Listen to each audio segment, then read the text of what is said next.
I lost my partner of 20 years to cancer in November.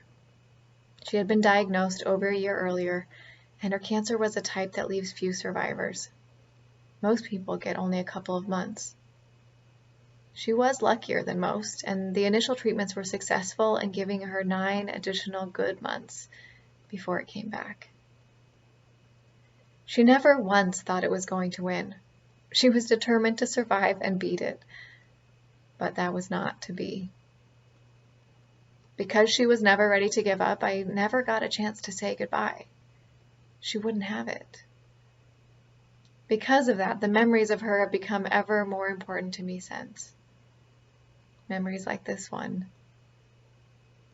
Back in 2010, Lee and I decided to take our first ever driving vacation trip to see some of the national parks in the western states. It was going to be a bit of a whirlwind tour. There are a lot of parks, and we really couldn't afford to spend more than about 10 days on the road. We were over halfway through the trip, heading south through the mountains in central Colorado, just north of Durango, when we spotted a glider, a sailplane actually, coming in for a landing on a field adjacent to the highway. Gliders and sailplanes don't have an engine. They get towed up to their cruising altitude by another plane and then turned loose.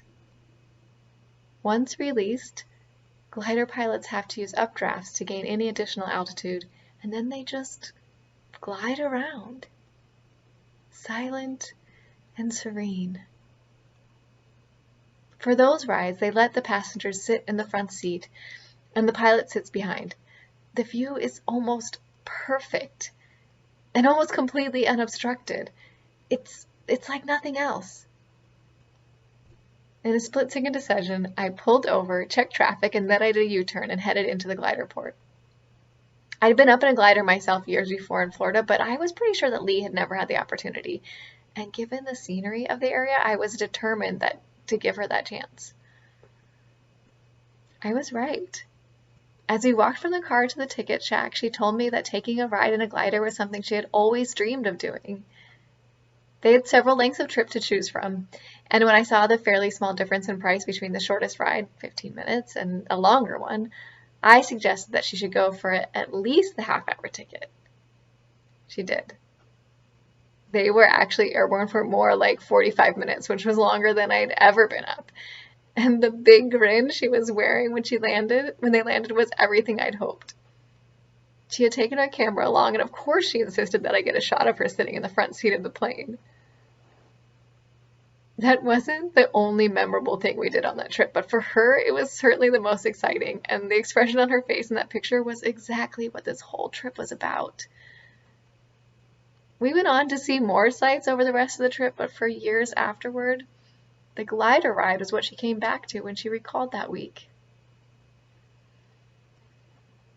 Because Lee had planned to beat the cancer and fully expected to go back to her everyday routine, she left countless unfinished tasks and a lifetime's worth of collected memorabilia and debris, which it fell to me to deal with. For weeks and weeks, I kept running across both familiar and unknown bits, countless little reminders of the good and the bad. Lee and I had both tended to hang on to things that we acquired, even when they had become worn or stale or otherwise outdated, even when they were at the end of their usefulness. It was not always a good habit. I couldn't begin to count the number of pairs of her worn-out flip-flops I pulled out of a box under the bed, many of them so stiff with age that they cracked when I tried to flatten them out. And she was not the most organized person. I found random things in inexplicable places. So I wasn't surprised when, as I was sorting out a pile of stuff on her desk, I found a camera memory card sitting at the bottom. It wasn't labeled. It was only a 2 GB card, and the computer reported it as needing formatting. At this point, most people probably would have just discarded such an outdated and, by current standards, relatively worthless bit. But I suspected it might actually have things on it. So I used some tools that I knew about to recover the contents. Out popped over 200 images from that 2010 trip. Among them was the image of Lee triumphant at the end of that glider ride. And all the memories of that trip, memories that I hadn't thought about in a long time, came back in a rush. I just sat there looking at the picture on the monitor for the longest time, incredibly relieved that the software I had used was able to save it.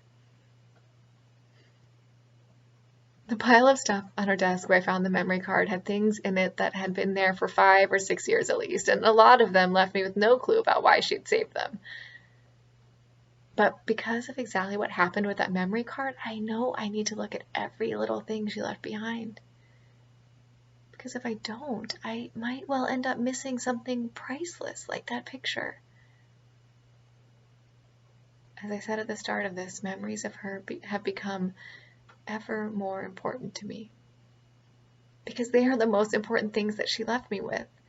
And the feeling I experienced by recovering the picture of her as she was on that very special day is a memory of my own that I will treasure every bit as much.